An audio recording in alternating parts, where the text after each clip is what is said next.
Good evening, and welcome to Sleepy Historian. Tonight, as the day slowly fades behind you and the quiet settles into the room, we are going to leave behind the familiar comforts of modern life. There will be no glowing screens to check, no electric lights waiting at the touch of a switch, no humming refrigerator quietly preserving tomorrow's breakfast, and no hot shower waiting after a long day. Instead, you will spend the next little while walking gently into the everyday world of ancient Rome. Not the Rome of triumphant generals, glittering marble temples or roaring gladiatorial crowds, but the Rome where millions of ordinary people woke each morning already thinking about the small problems that simply had to be solved before the day could truly begin. History often tells us about emperors who ruled vast territories, armies that marched across continents, and architects who raised monuments that still stand after 2,000 years. Yet those remarkable achievements rested upon something far less dramatic. They rested upon ordinary people who had to wake before dawn, because the streets would soon become crowded, who carried heavy buckets of water before breakfast, who worried about whether yesterday's bread had become too hard to eat, and who hoped that the cooking fire would not spread beyond the hearth before the evening was over. It is easy to imagine Rome as a city of effortless grandeur, where marble gleamed in the sunlight and every citizen enjoyed the wonders that textbooks like to celebrate. The truth is quieter, and perhaps much more interesting. Even in the greatest city of the ancient world, daily life was filled with inconveniences that never completely disappeared. Every day required patience. Every day required patience. Every day presented another collection of ordinary challenges that modern people have largely forgotten. So tonight, you will not be following an emperor. You will not be attending the Senate. You will not be standing inside the Colosseum while thousands cheer. Instead, you will quietly become one ordinary Roman among hundreds of thousands of others, rising before sunrise inside a crowded apartment building where wooden beams creak overhead and distant footsteps echo through narrow corridors. Around you, neighbors are already beginning another day, although the sky outside remains dark. Somewhere below, a dog barks once before falling silent again. A cart rumbles over uneven stones in the distance. Someone coughs through the thin wall separating your room from theirs. Already the city is waking. As we travel together through this ordinary day, you will discover that almost every simple task required far more effort than we would expect today. Drinking water had to be collected. Food had to be protected from spoilage without refrigeration. Clothing wore out quickly and demanded constant repair. Smoke drifted through living spaces because chimneys were often ineffective or absent. Noise never completely disappeared, especially for families living several stories above the streets in crowded apartment blocks known as insulae. Perhaps most surprising of all, many Romans accepted these inconveniences so completely that they rarely thought of them as hardships. They were simply the rhythm of life. A person born into the city learned these routines as naturally as breathing. Children watched their parents solve one small problem after another until those same habits became their own. Every generation quietly inherited the same collection of daily responsibilities. If you listen carefully, you may begin to notice something unexpected. The strength of Rome was not built only by soldiers or politicians.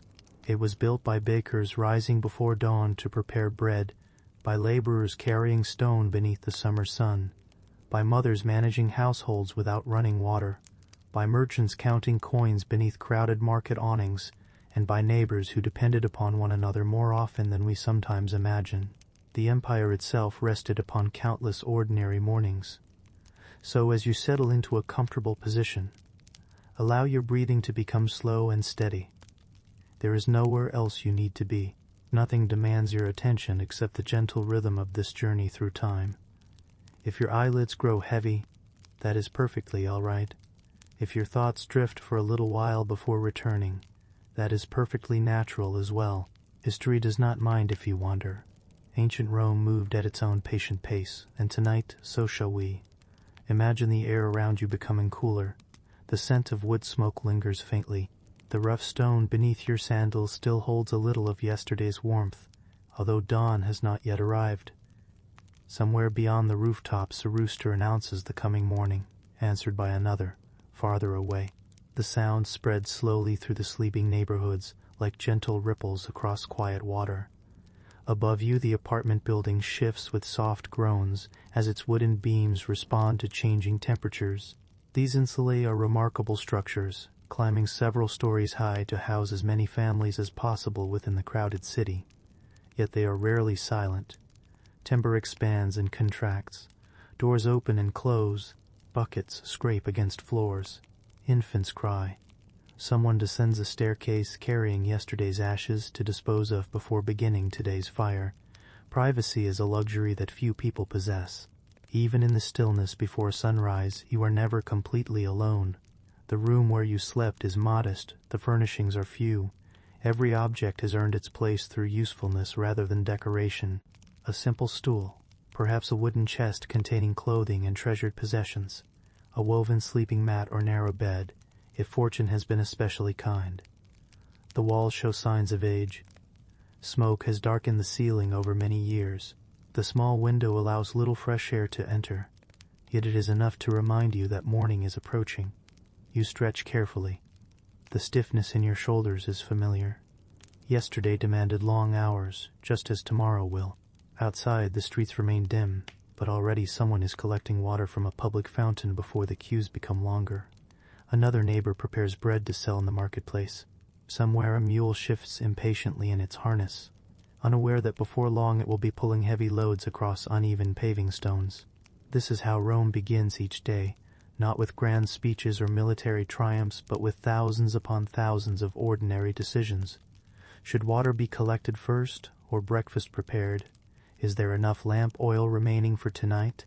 Can those sandals survive another week before repairs become unavoidable? Will today's wages be enough to purchase fresh vegetables, or must yesterday's leftovers be stretched one day further? These questions are not dramatic. They are simply necessary. One by one they shape the lives of nearly everyone around you. As the first pale hints of daylight begin touching the eastern horizon, the city slowly transforms. Doors open. Voices become more frequent.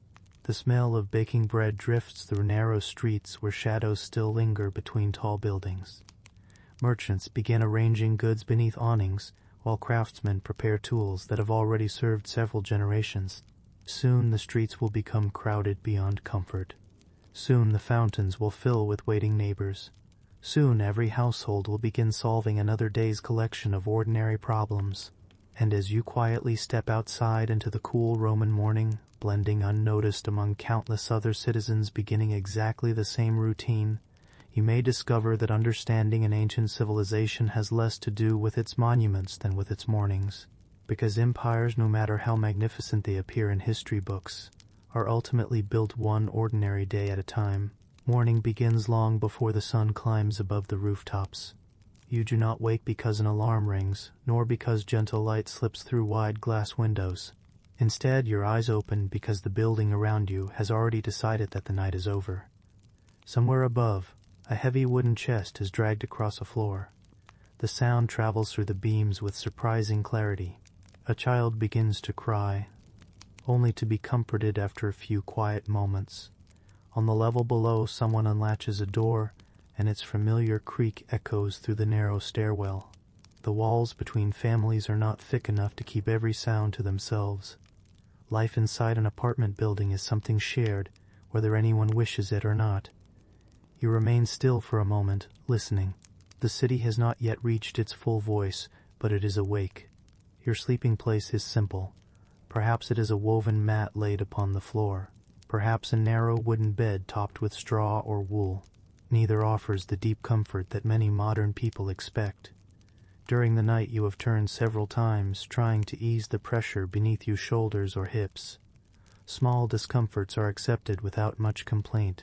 A perfectly restful night's sleep is not something most people expect. The air inside the room carries several familiar scents.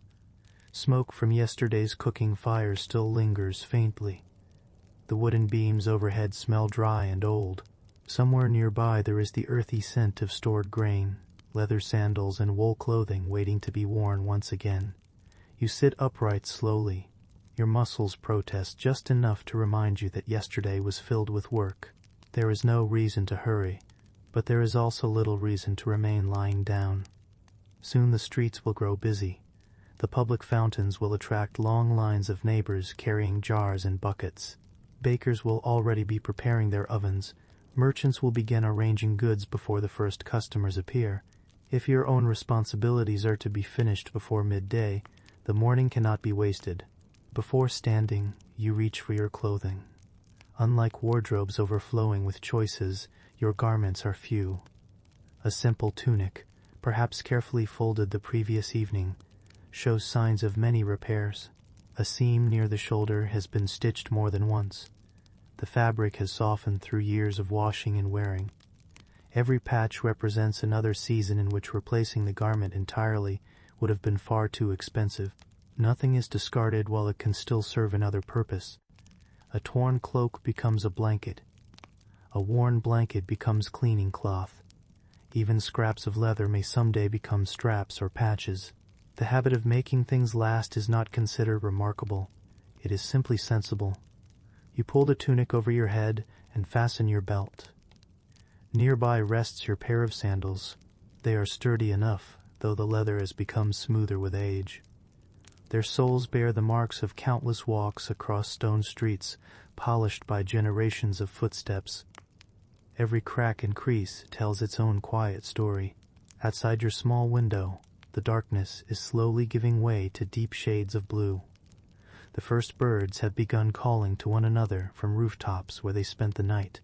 Their songs are gentle, almost hesitant, as though even they are waiting for the city to fully awaken. From somewhere farther away comes another familiar sound.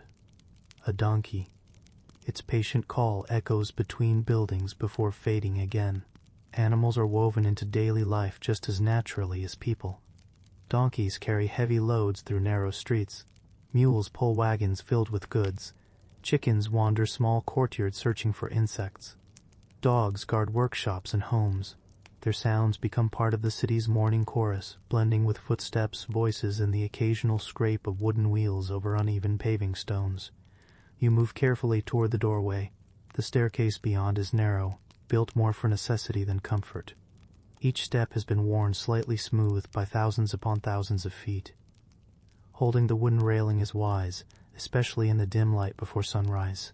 Oil lamps are precious. Few people waste them simply to brighten a stairwell for early travelers. As you descend, other neighbors are already making their way downward. An elderly woman balances an empty water jar against her hip. A young man carries tools wrapped neatly inside cloth. A mother gently encourages two sleepy children who would clearly rather remain in bed. No one speaks very loudly. Conversation can wait. Morning work comes first. Stepping outside, you are greeted by cool air carrying the faint smell of damp stone. Overnight moisture still clings to the streets. The paving stones glisten softly beneath the first hints of daylight. Shadows stretch long between tall apartment buildings whose upper stories lean slightly over the narrow lanes below. The city feels surprisingly peaceful. This quiet will not last. Within another hour, these same streets will fill with voices, merchants, laborers, servants, visitors, wandering animals, and carts struggling to find space among the growing crowds.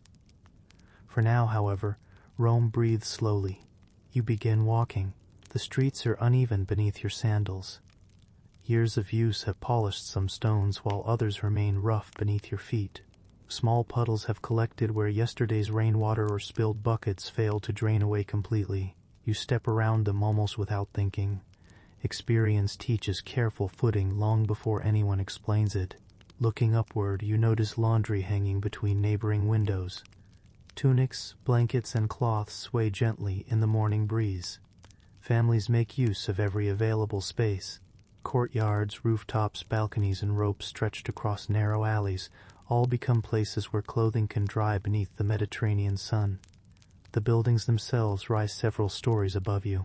From a distance they appear impressive. From nearby they reveal another reality. Wooden balconies lean slightly with age. Plaster has cracked in places.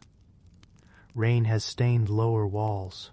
Repairs are constant, because neglect quickly becomes dangerous. Living several floors above the ground offers certain advantages. There may be more sunlight and slightly fresher air. Yet climbing those stairs several times each day requires effort, especially while carrying heavy water jars or baskets filled with food. Many older residents descend only when absolutely necessary. Every trip upward reminds them of aching knees and tired backs. As you continue along the street, another familiar challenge quietly presents itself. Waste. Without modern plumbing or organized collection systems, keeping a crowded city clean requires endless effort. People sweep doorways, workers remove rubbish, rain washes some dirt away while leaving other places muddy and unpleasant. Most citizens simply learn where to step and where not to. You instinctively avoid the center of one narrow lane, where yesterday's refuse still waits to be collected. No one pauses to complain. It is merely another ordinary problem. Ahead, a baker's oven has already been lit. Warm smoke curls upward into the cool morning air, carrying the unmistakable aroma of fresh bread. Even before you reach the shop, the comforting scent surrounds the street. It mixes with wood smoke, damp stone, and the faint fragrance of herbs growing in nearby pots. For a brief moment, the smell makes the morning feel almost luxurious. Soon customers will begin arriving. Some will purchase warm loaves before beginning work. Others will carry yesterday's bread, now harder but still perfectly usable after soaking it in broth or dipping it in olive oil. Very little food is allowed to go to waste. Life teaches thrift every single day. You pass another doorway where a craftsman is unlocking his workshop. He nods politely before beginning the familiar routine of arranging tools exactly where they belong. Hammers, chisels, measuring cords, and wooden benches wait patiently for another day's labor. Nothing about the scene feels extraordinary. And that is precisely the point. Ancient Rome was not built only through moments of greatness. It was built through mornings exactly like this one. Mornings where thousands of people quietly solved the same ordinary problems they had solved yesterday. Finding enough water, making clothing last, avoiding unnecessary waste, repairing what could still be repaired, beginning work before the heat became too strong. Each small task seemed insignificant on its own. Together, they allowed one of history's greatest cities to continue waking, breathing, and enduring one ordinary sunrise after another. By now the sun has risen just enough to cast a gentle golden light across the upper floors of the city. The rooftops brighten first, while the narrow streets below remain comfortably cool, tucked beneath long shadows cast by the tall apartment buildings. You continue walking at an unhurried pace, joining the steady flow of neighbors who all seem to know exactly where they are going. Most are carrying something: an empty clay jar, a wooden bucket, a woven basket, a bundle of clothing. Very few people step into the streets without purpose. Every journey accomplishes at least one task, and often several. Time is valuable, not because life moves quickly, but because every ordinary chore takes longer than you might expect. Your own destination is one of the public fountains. Ancient Rome is famous for its aqueducts, remarkable engineering works that carry fresh water across valleys and hills for astonishing distances. Visitors often admire the soaring arches that still stand today, imagining that such an achievement must have made daily life wonderfully convenient. The reality is quieter. The water may reach the city, but it does not flow directly into every apartment. Instead, you must still go to it. The fountain stands in a small open space where several streets meet. Long before you arrive, you can already hear it. Water falls continuously into a broad stone basin with a steady, soothing rhythm. It is one of the city's most comforting sounds, a constant reminder that fresh water continues to arrive from distant hills many miles away. Around the fountain, the morning has become pleasantly busy.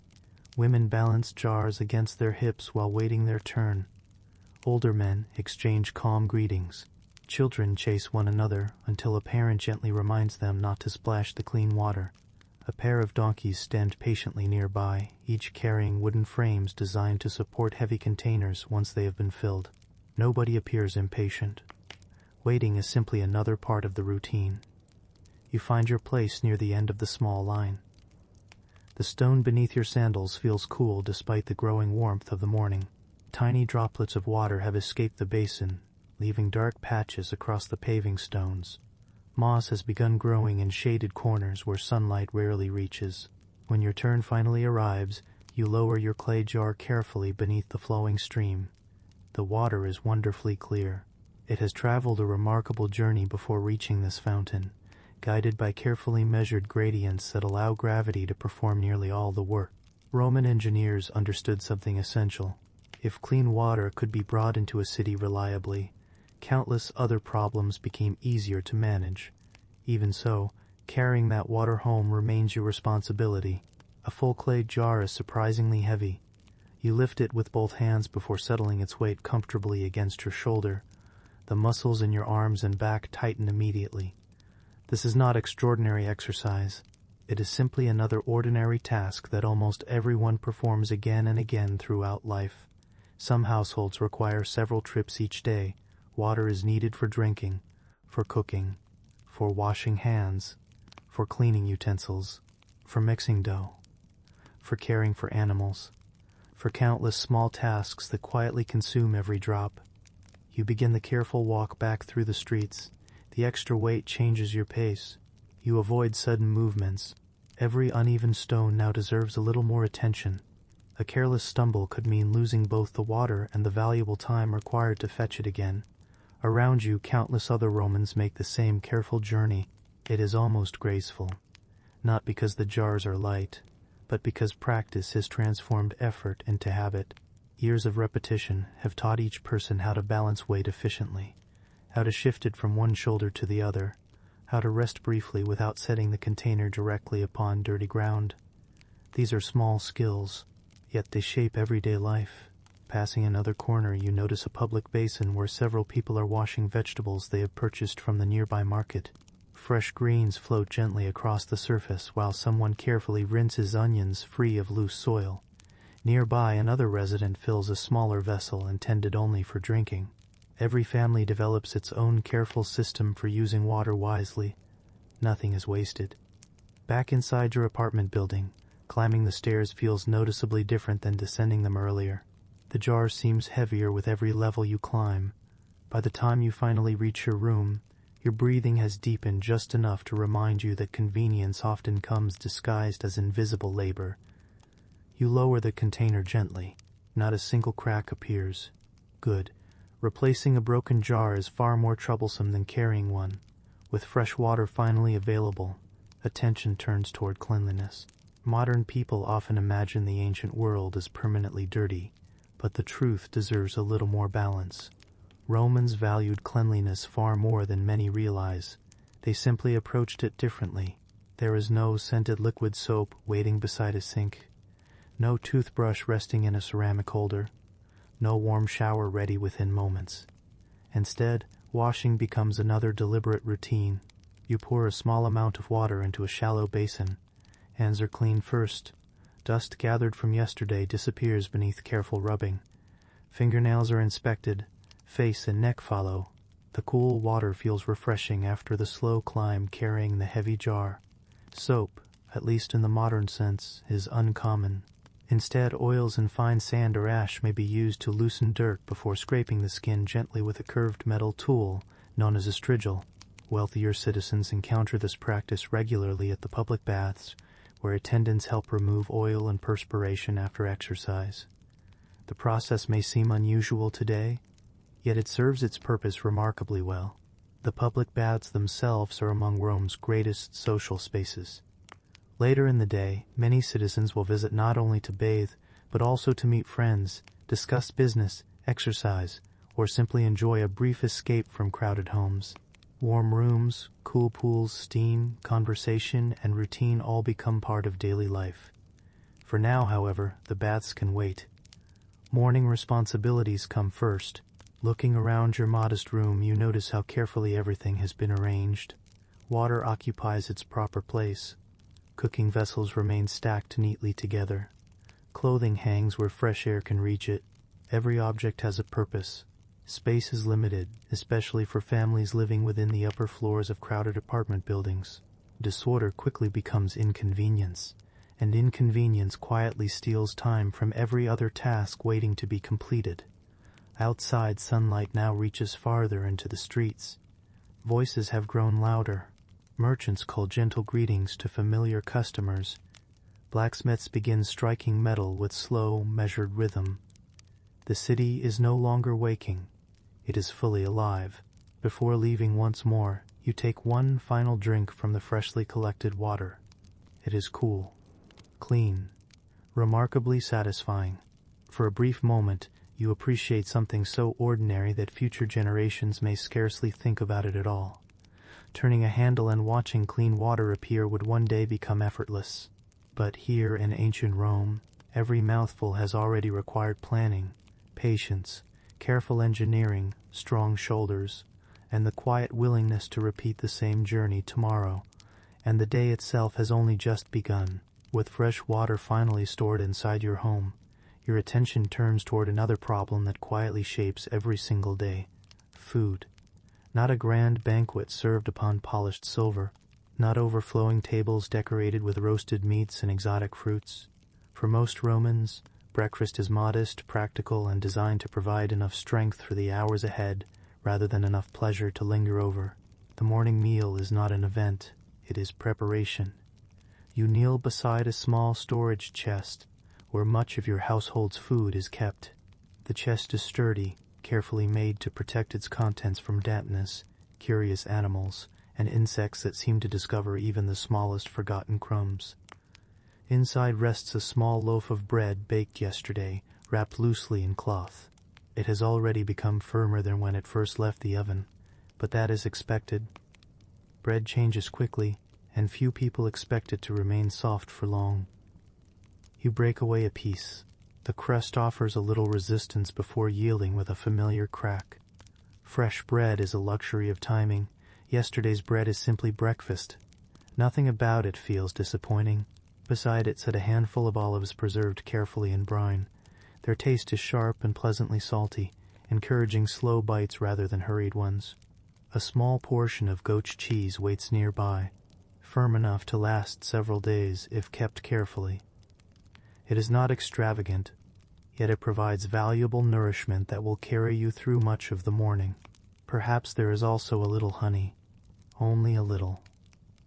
Enough to sweeten a piece of bread if fortune has smiled recently, but not enough to be used carelessly. Every household learns to stretch its supplies. Meals are planned not only around appetite, but around uncertainty. No one knows exactly what tomorrow's market will offer. No one knows whether rain will delay deliveries or whether prices may quietly rise over the coming weeks. So every loaf, every handful of grain, every small wedge of cheese is treated with quiet respect. Waste is almost unthinkable. You pour a little water into a cup and sit upon a simple stool near the doorway, where the morning air moves gently through the room. Outside, more voices drift upward from the street below. The city has found its rhythm now. Footsteps pass continuously. A merchant calls out the quality of his vegetables. Somewhere nearby, a blacksmith's hammer strikes metal with slow, dependable precision. Each sound blends naturally into the life of the neighborhood. No single noise demands attention. Together they create the steady heartbeat of Rome. As you eat, your thoughts remain practical. How much bread should remain for later? Will more need to be purchased before sunset? Is there enough oil left for tonight's meal? These quiet calculations accompany nearly every breakfast. There is comfort in routine, but there is also responsibility. The simplest meal has already depended upon farmers growing wheat beyond the city walls, millers grinding grain into flour, bakers rising hours before dawn to prepare their ovens, merchants transporting supplies, and countless workers maintaining roads that connect distant communities to the capital. Even a piece of bread carries the work of many hands. Should the loaf prove especially dry, there are simple ways to soften it. You may dip it into watered wine, perhaps into warm broth prepared from yesterday's cooking. A drizzle of olive oil restores both flavor and texture. Roman kitchens are remarkably resourceful. Very little is considered unusable. Nearby, a clay jar holds grain waiting to become porridge. Preparing it is straightforward, though it asks for patience. Water is heated over a charcoal brazier or a small hearth. The grain is stirred steadily until it thickens into something filling and warm. It is plain food, but plain food has sustained ordinary lives for generations. The cooking itself presents another collection of small challenges.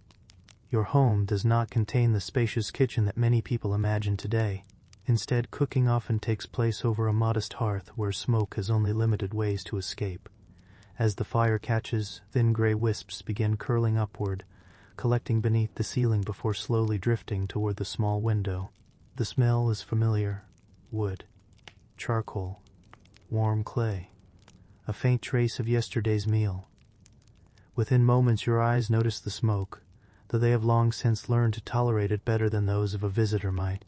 Entire generations grow accustomed to living alongside cooking fires. Walls darken gradually, beams become stained, clothing quietly absorbs the scent. No one comments on it. It simply belongs. The fire itself requires attention. Too little fuel and the food cooks slowly. Too much, and valuable wood or charcoal disappears faster than it should. Fuel costs money. Time spent gathering it costs energy. Every decision balances comfort against necessity. You stir the porridge slowly with a wooden spoon polished smooth by years of use. The bowl from which you eat has likely served countless meals already. Small chips along its rim reveal accidents survived rather than replacements purchased. Pottery, like clothing, remains useful for as long as it possibly can. Outside, the warmth of the day continues building. Sunlight now reaches deep into the streets where only shadows rested earlier. Merchants have opened nearly every stall. The smell of baking bread now mingles with fresh herbs, onions, fish, fruit, leather, damp rope, and the countless other scents that accompany a city where nearly 1 million people live remarkably close together. You step outside carrying a small basket. Although breakfast has been eaten, another errand remains. Markets reward those who arrive before the finest goods disappear. The walk is neither hurried nor slow. Along the way you pass craftsmen already deeply absorbed in their work. A carpenter guides a plane across a wooden board with practiced movements. A potter carefully arranges freshly shaped vessels beneath the growing sunlight. A tailor sits outside his doorway repairing a torn tunic while speaking quietly with a customer. Everywhere hands are busy. Rome is a city built upon constant labor. Reaching the market, you are welcomed by gentle conversation rather than chaos. Traders know many of their regular customers by sight. Greetings are exchanged with easy familiarity. Fresh vegetables are arranged carefully upon woven mats. Garlic hangs in neat bundles. Figs, depending upon the season, offer welcome sweetness. Beans, onions, lentils, and cabbage promise dependable meals rather than luxury. You examine each item carefully. Freshness matters. Without refrigeration, food cannot wait indefinitely. Fish purchased today is best eaten today. Milk spoils quickly. Fruit bruises easily beneath the summer heat. Planning meals requires careful judgment rather than convenience. A mistake becomes expensive. Coins change hands one by one. Each purchase is considered. Each item added to the basket represents another day's security.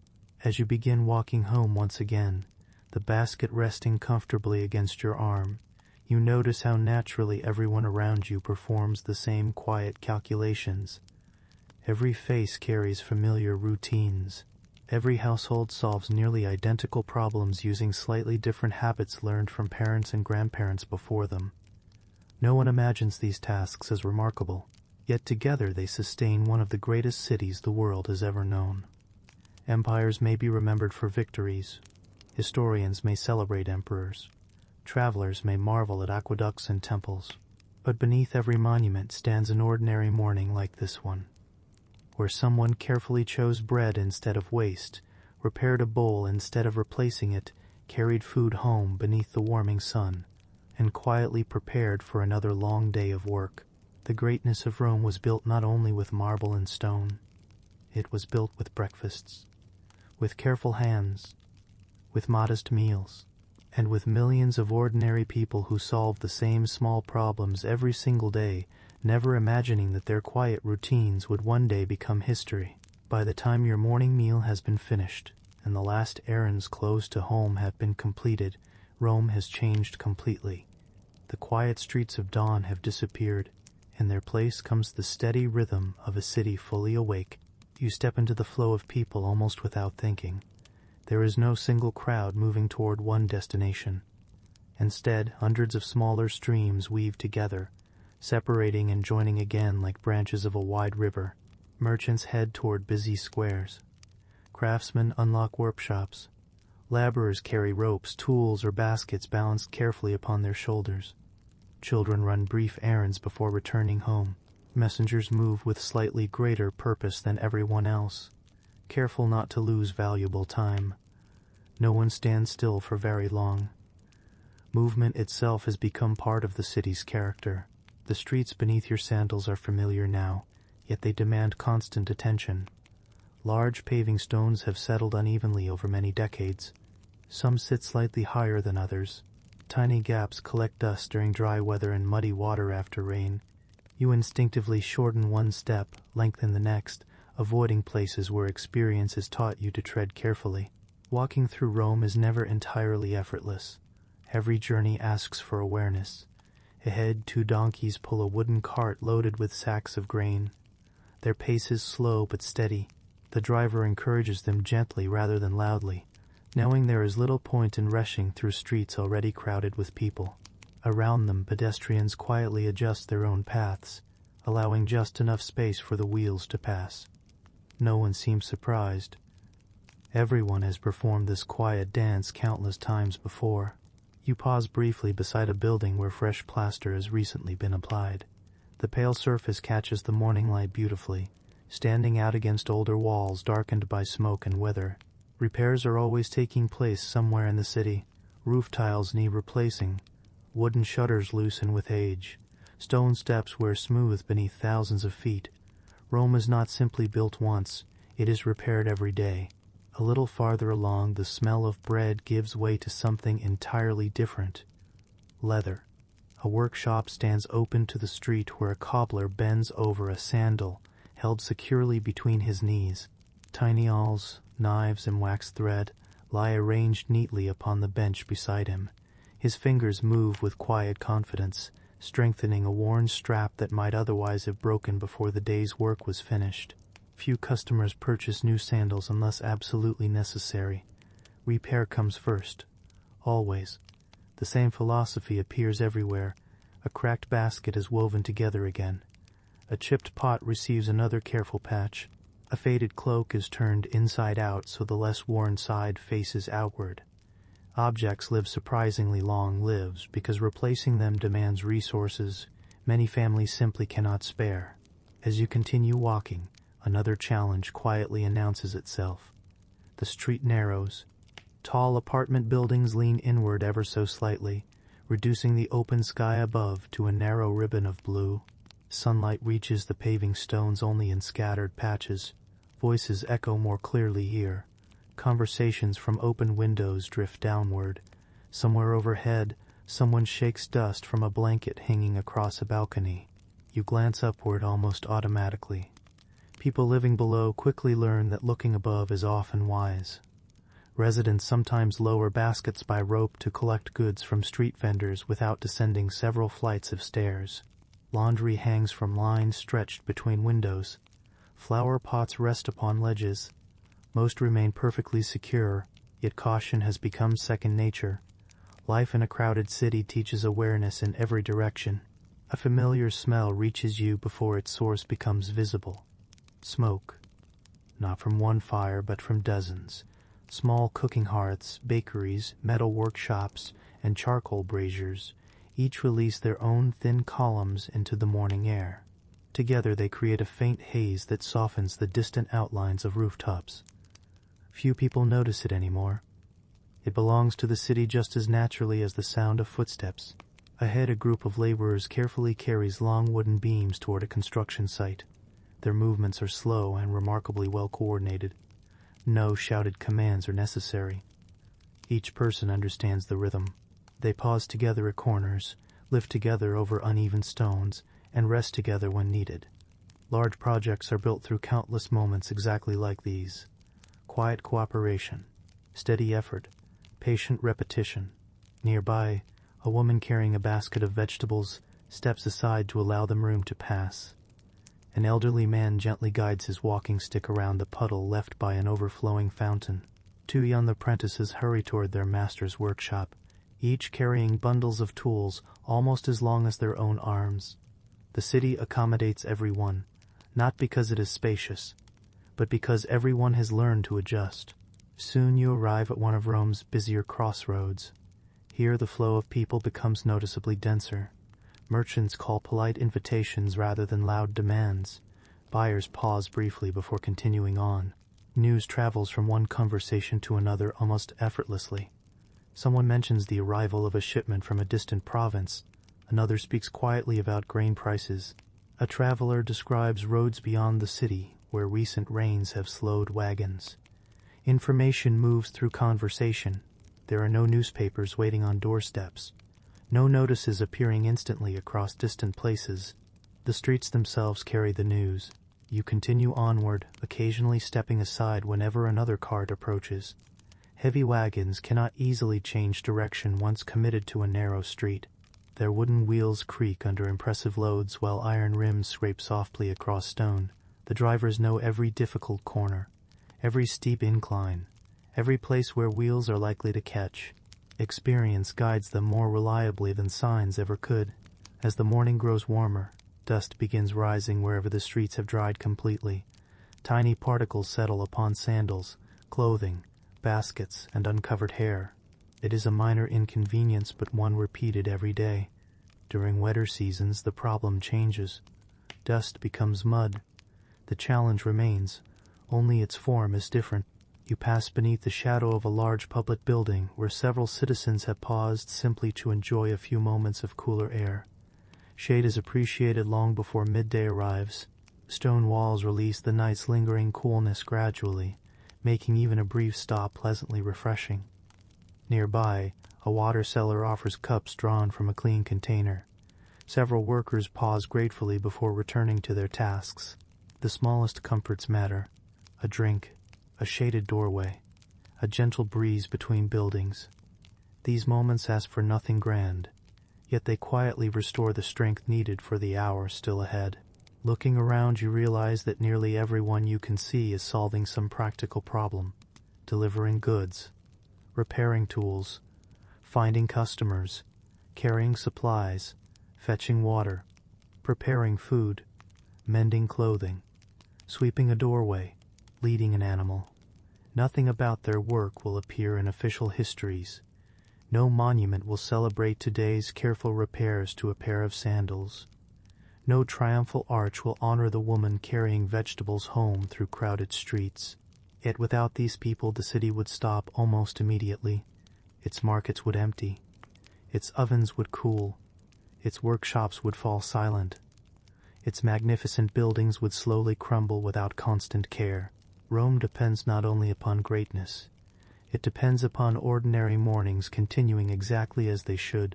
And so you keep walking, blending effortlessly into the countless lives moving around you.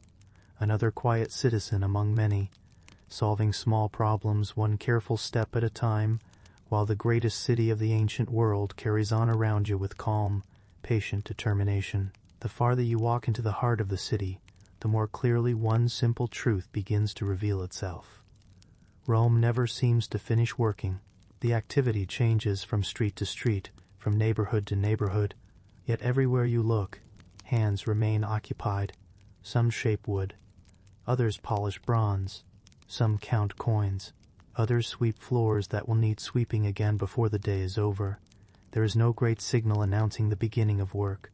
The city simply settles into it, as naturally as the sun climbing higher into the sky. You find yourself stopping outside a carpenter's workshop. The wide doorway has been opened to welcome both fresh air and passing customers. Inside, sunlight stretches across a floor scattered with fine curls of pale wood. The scent is warm and comforting, carrying hints of freshly cut cedar, oak, and pine. A carpenter bends over a sturdy table. His movements are measured rather than hurried. He pauses often, not because he is tired, but because careful work rewards patience. A board measured twice is less likely to be wasted. A joint fitted precisely may hold together for decades. Mistakes cost more than time. They cost valuable materials that cannot easily be replaced. You watch as he lifts a plane and guides it smoothly across the timber, A long ribbon of wood curls gently away before drifting to the floor. Again and again. Each pass removes only the thinnest layer. Tiny improvements gradually become finished craftsmanship. The work is repetitive, almost meditative. There is something quietly soothing about watching a person repeat the same practiced movement hundreds of times without frustration. Experience has replaced uncertainty. His hands already know what they are doing long before his thoughts need to catch up. You continue onward. The rhythm changes. Ahead comes the steady ring of metal, striking metal. Not loud enough to overwhelm conversation, but clear enough to announce the presence of another workshop. A blacksmith stands before a glowing charcoal fire. The forge breathes softly as air is worked through it. Orange light flickers across the walls, dancing over hanging tools polished smooth through years of use. Iron bars rest nearby, waiting patiently for their turn beneath the hammer. The blacksmith lifts a piece from the coals. For a brief moment it glows bright orange. Then comes the familiar rhythm. Strike, turn, strike again. Pause, back into the fire. The pattern repeats without urgency. Every horseshoe, every hinge, every nail, every kitchen knife. Each begins as something ordinary before careful hands slowly shape it into usefulness. Nearby, an apprentice watches closely. His task today is not only to work, it is to observe. He studies where the hammer falls. He notices how long the iron remains in the fire. He learns that skill grows quietly through repetition rather than shortcuts. Years from now, his own movements may become equally confident. For now, patience remains his greatest teacher. Outside the workshop, customers wait without complaint. One carries a broken latch removed from a door. Another hopes to repair a farming tool before returning beyond the city walls. Very few people ask for something entirely new. Most ask for something old to become useful again. Repair is woven into nearly every trade. As you walk farther along the street, another workshop catches your attention. This one belongs to a weaver. Bundles of dyed wool rest neatly against one wall, their colors softened by the morning light. Cream, brown, muted red, faded blue, and gentle shades of green wait patiently to become cloth. The loom itself fills much of the room. Threads stretch tightly from top to bottom like the strings of an enormous instrument. The weaver moves calmly. A shuttle passes through the waiting threads. The frame shifts. Another row settles neatly into place. Then another. The rhythm is almost hypnotic. There is no dramatic progress, only steady accumulation. One thread joins another, minute after minute, hour after hour. Eventually cloth appears where earlier there had been only empty space. Watching the process reminds you that so much of Roman life depends upon work that cannot be rushed. A cloak cannot be woven in an afternoon. A pair of sandals cannot be stitched carelessly. A loaf cannot be baked before the dough is ready. Patience is not merely admired. It is necessary. Leaving the weaving workshop behind, you emerge into brighter sunlight. The day has warmed noticeably. Shadows have shortened. Many people now pause briefly whenever they pass beneath awnings or trees. Even a few moments away from direct sunlight feel pleasantly refreshing. Heat changes the pace of work without stopping it entirely. Labor continues, only more slowly. You notice several stonemasons repairing part of a nearby wall. Their tools are surprisingly simple: hammer, chisel, measuring cord, wooden mallet. Yet from these few instruments emerge remarkably straight walls and carefully shaped blocks. The men rarely speak while working. Communication has become economical. A glance, a nod, a lifted hand. Each gesture carries enough meaning. Long familiarity has replaced lengthy instruction. Nearby, someone delivers a basket containing the midday meal. The workers gather only briefly. Bread, olives, cheese, perhaps a few dried figs. Simple fruit eaten without ceremony. Conversation remains gentle. There is laughter now and then, but never enough to interrupt the peaceful rhythm of the day. Soon everyone returns to work. The wall waits patiently. Stone by stone, you resume your own slow walk. The streets remain crowded, yet somehow never feel chaotic. People anticipate one another's movements almost instinctively. A basket shifts slightly to allow another passerby room. A cart pauses before entering a narrow lane. A merchant steps aside while greeting an old customer. These tiny acts of cooperation prevent countless delays. Nobody thinks about them. They simply happen. Near one corner you notice a scribe seated behind a modest wooden table. His tools appear delicate compared with those of carpenters or blacksmiths. Sheets of papyrus lie stacked neatly nearby. Small pots of ink rest beside carefully trimmed reed pens. A customer quietly dictates a message. The scribe listens without interruption. Then he begins writing. Each letter forms slowly, deliberately. There are no hurried corrections. Every line must be clear. Ink is valuable. Papyrus is valuable. Precision saves both. Even writing asks for patience. Looking around once more, you begin to appreciate something that is easy to overlook. Every occupation depends upon another. The carpenter needs the blacksmith's nails. The baker depends upon the miller. The weaver requires wool from shepherds. The scribe records agreements between merchants. The merchant relies upon roads maintained by laborers. The laborers require tools repaired by craftsmen. Nothing stands entirely alone. The city functions because thousands of ordinary people quietly support one another through work that often seems invisible. Few of these individuals will ever become famous. No historian will remember the exact carpenter who repaired a doorway on this particular morning. No monument will bear the name of the apprentice learning patiently beside the forge. Yet together they create something astonishing, not through moments of glory, but through ordinary competence repeated every single day. As the sun continues its slow journey overhead, you realize that the greatest strength of ancient Rome is not found only in its marble temples or military victories. It lives equally within these workshops, within practiced hands, within patient craftsmanship, within people who understand that doing small things well, day after day, allows an entire civilization to endure far longer than any single lifetime. And so the city's work continues. Steady, quiet, endless, like the slow breathing of Rome itself. By the middle of the day, the character of Rome changes once again. The streets remain just as busy, the workshops just as active, yet another presence quietly begins to shape every movement. The weather. Unlike an emperor, it cannot issue commands. Unlike a merchant, it cannot be bargained with. Unlike a crowded street, it cannot simply be avoided. Every Roman, whether wealthy or poor, spends each day adjusting to the changing moods of the sky. This morning began with cool air that made walking pleasant. Now the sun stands much higher, and its warmth settles over the city with patient determination. The stone buildings that felt comfortably cool at dawn begin storing heat.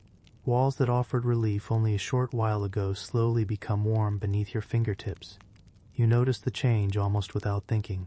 Your pace becomes slower, not from laziness, from experience. There is little wisdom in hurrying beneath a Mediterranean sun. The brightest streets shimmer softly as light reflects from pale stone. Even the familiar paving beneath your sandals feels warmer now. A dog that wandered confidently through the market earlier has found shelter beneath a wagon, stretching comfortably in the narrow strip of shade. Several pigeons gather beside a fountain, drinking quietly, before fluttering back toward nearby rooftops. Animals understand the rhythm of the day as well as people. Perhaps even better, you continue walking beneath the shadow of a long colonnade where tall stone columns provide welcome relief. The air here feels noticeably cooler. Conversations linger a little longer. Several elderly citizens have chosen these shaded walkways simply because standing beneath the open sky has become uncomfortable. Shade is no longer a pleasant surprise. It has become something valuable. The city's architects understood this long ago. Covered walkways, courtyards, and porticos do more than decorate public buildings. They create places where people can continue living comfortably even while the afternoon grows warmer. You pause briefly beneath one of these stone arches. The difference is remarkable. Only a few steps separate bright sunlight from gentle coolness. Nearby, a fruit seller rearranges baskets so delicate figs remain protected from direct sun. Another merchant carefully drapes a damp cloth across fresh herbs to keep them from drying too quickly. Small adjustments like these continue throughout the day. Nothing dramatic, just quiet adaptation. A fish vendor works quickly. His trade depends upon time more than almost any other. Without ice or refrigeration, today's catch cannot wait patiently until tomorrow. Customers know this. The vendor knows this. Every sale before the hottest part of the afternoon brings quiet relief.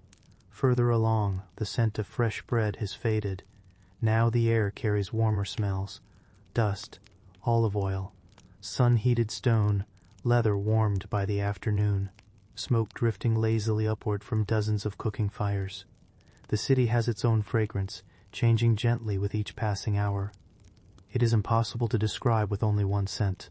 Instead, it is a mixture of countless ordinary lives unfolding side by side. You lift a hand to brush a fine layer of dust from your sleeve. The dry season makes this almost unavoidable. Every passing cart stirs another light cloud into the air. Sandals disturb loose dirt settled between paving stones. Gentle breezes carry tiny particles through streets and open doorways alike. By evening, clothing will show the day's journey.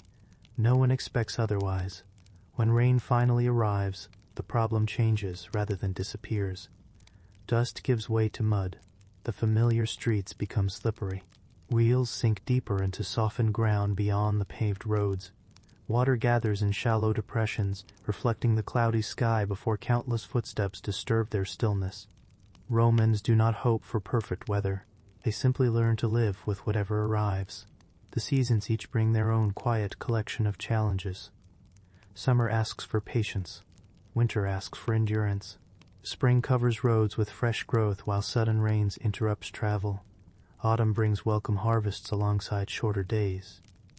Every season reshapes routine without replacing it. You think about winter for a moment. Many people imagine Italy as endlessly warm, yet Roman winters often surprise those who have never experienced them. Mornings become cold enough for visible breath. Damp air settles into stone buildings where warmth is difficult to preserve. Rain falls steadily for days, soaking clothing that dries only slowly inside smoke-filled rooms. Heating an apartment is never simple. A small brazier filled with glowing charcoal provides comfort, but only within a limited space.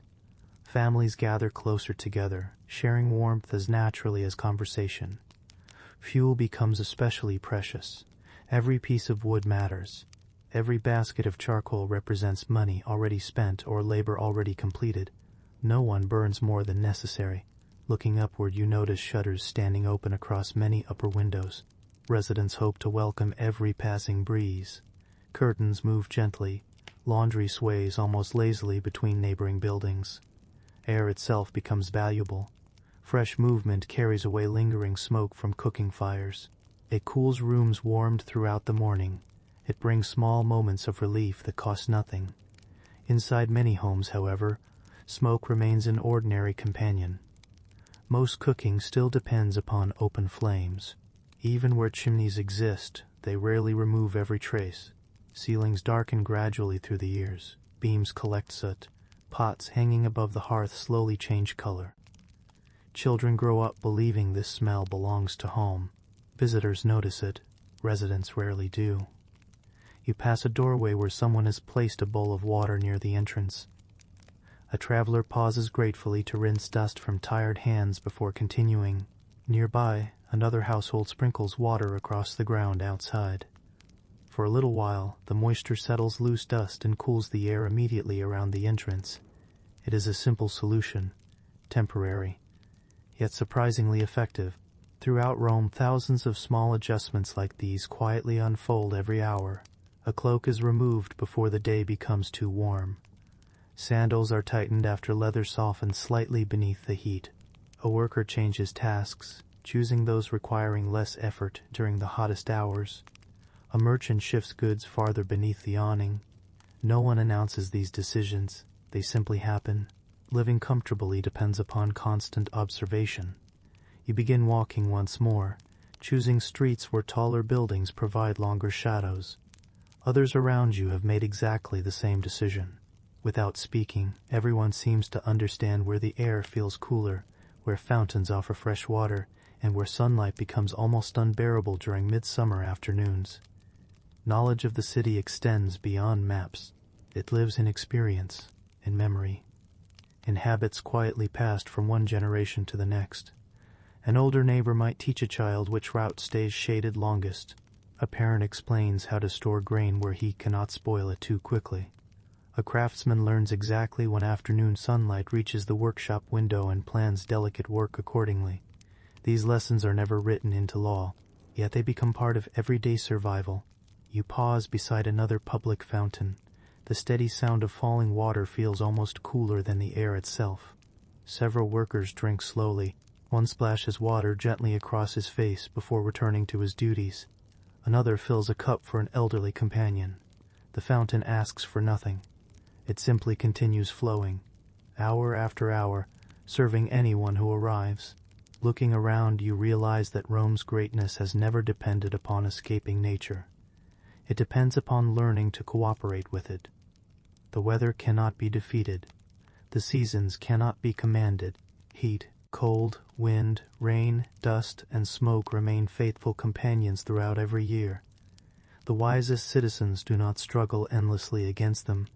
Instead, they adjust, patiently, quietly, one ordinary day at a time, and as the afternoon settles gently across the city, with sunlight glowing softly against weathered stone and warm breezes drifting through narrow streets, you continue your unhurried walk, understanding that one of the greatest skills any Roman ever learned was not conquering distant lands. It was simply learning how to live comfortably beneath the ever-changing sky. The afternoon moves forward with quiet determination. The streets remain busy, but there is a subtle change in their rhythm. The urgency of the morning has softened. Merchants have settled comfortably into their routines. Craftsmen continue their work with the steady confidence that comes after several productive hours. The city's great heartbeat remains constant, though each pulse now feels slower, deeper, and more familiar. As you continue walking, another everyday concern quietly makes itself known. Health. Not extraordinary illness, not dramatic injuries, simply the countless small discomforts that accompany ordinary life. A sore back after carrying water, a blister formed beneath a leather sandal, a cough that lingers through the cooler mornings, a splinter from rough timber, a stiff shoulder after lifting heavy sacks of grain. These are the problems that fill most days. They rarely appear in history books, yet they occupy countless thoughts. You notice a laborer sitting upon a low stone wall beside the street. He is not seriously injured. Instead, he slowly removes one sandal and gently rubs the sole of his foot. Perhaps a small pebble found its way inside. Perhaps yesterday's walking has produced another blister. He pauses only for a minute before replacing the sandal, standing carefully and continuing toward his work. There is no audience, no complaint, just another tiny problem solved before it grows into a larger one. Many Romans become remarkably familiar with discomfort. Hard work shapes the body over many years. Hands develop thick calluses. Shoulders grow strong from carrying loads. Knees ache after climbing countless flights of apartment stairs. Feet become accustomed to long walks across uneven stone streets. The body adapts, not because life becomes easier, but because repetition quietly changes what feels normal. You glance down at your own hands. The skin tells its own story. Perhaps there are small scars earned through ordinary accidents, a shallow cut from repairing a broken tool, a faint burn from reaching too close to a cooking fire, rough fingertips from handling rope, wood, leather, or stone. None of these marks seem remarkable. Almost everyone carries similar reminders. Life leaves gentle traces. Around another corner, you notice a woman carefully examining a young child's arm. The child appears calm. Only a scraped elbow, perhaps the result of an energetic morning spent running through a courtyard with friends. The woman pours a little clean water across the scrape before gently wiping away the dust with a cloth. There is no panic. Children fall. Children heal. Tomorrow the scrape will already look smaller. Ordinary life continues. You continue walking until you arrive near a small herbal stall. Its appearance is modest compared with the bustling food market, yet it attracts a steady stream of visitors. Bundles of dried plants hang neatly beneath the shade of an awning: lavender, rosemary, mint, thyme, chamomile, sage. The air here carries a completely different fragrance from the surrounding streets. Fresh, earthy, calming. Many Romans rely upon herbs not only for cooking, but also for easing everyday discomforts. Warm infusions soothe sore throats. Certain leaves are crushed into simple poultices. Oils scented with herbs help relax tired muscles after long hours of labor. These remedies are rarely presented as miracles. Instead, they are practical attempts to make ordinary life a little more comfortable. The elderly herbalist speaks quietly with each customer. Listening seems just as important as selling. A woman describes restless sleep. An older man mentions aching joints after many years of lifting stone. Another customer asks for something gentle to calm an unsettled stomach. The conversations are familiar. The concerns are ordinary. Very little here involves dramatic illness. Most people simply hope to feel well enough to continue tomorrow's work. Nearby stands a physician's small practice. Roman medicine has advanced further than many imagine, yet it remains limited by the knowledge of the age. A physician can observe, question, recommend, treat certain wounds, offer advice about food, exercise, or rest. But many conditions remain mysteries. Sometimes people recover quickly. Sometimes they do not. Experience teaches humility. Inside, patients wait patiently upon wooden benches. No one expects instant answers. The physician moves carefully from one person to the next, observing quietly before speaking. Much of healing begins with attention, listening, looking, understanding. Outside once more, you notice another everyday challenge. Teeth. A man chewing carefully favors one side of his mouth. His expression changes only slightly, yet it reveals enough. A painful tooth has become another companion. Modern dentistry does not exist. People learn to endure minor discomforts surprisingly well. Some rinse with herbal mixtures. Others chew fragrant leaves. Many simply adapt the way they eat. Hard bread is dipped into broth. Food is chewed more slowly. The problem becomes another quiet adjustment. Life is full of them. As you walk farther, the scent of fresh herbs gradually fades behind you. Now another aroma takes its place. Olive oil warming gently in the afternoon. Someone prepares the evening meal earlier than usual. The smell drifts lazily through an open doorway before disappearing into the wider street. Nearby, an elderly man stretches his shoulders before lifting another bundle onto a cart. He pauses first, not because he is unwilling, because experience has taught him that careful movement prevents tomorrow's pain. The wisdom of age often reveals itself through such small habits. Lift with balance. Walk steadily. Rest briefly before exhaustion arrives. Drink water before thirst becomes overwhelming. Knowledge gathered across decades quietly protects the body. You think about sleep. It heals many small injuries without anyone noticing. Muscles recover. Scratches begin closing. Bruises soften. Morning stiffness gradually eases after gentle movement. Each night becomes part of the body's quiet repair. No one speaks about this in scientific language, yet everyone understands its value. A good night's rest makes tomorrow's burdens lighter. Poor sleep makes every task feel heavier. You pass another apartment building where an elderly woman sits comfortably beside the entrance spinning wool. Her movements are slow, unhurried. Years have refined every gesture until almost no effort appears necessary. A younger neighbor pauses beside her. They exchange a few quiet words, then the younger woman continues on her way carrying a basket. Community itself becomes another form of medicine. Neighbors notice when someone has not appeared for several days. Friends bring soup to those recovering from illness. Relatives help carry heavy water jars when age makes such work difficult. No official system organizes these moments. They simply grow naturally from shared lives lived close together. The city depends upon them.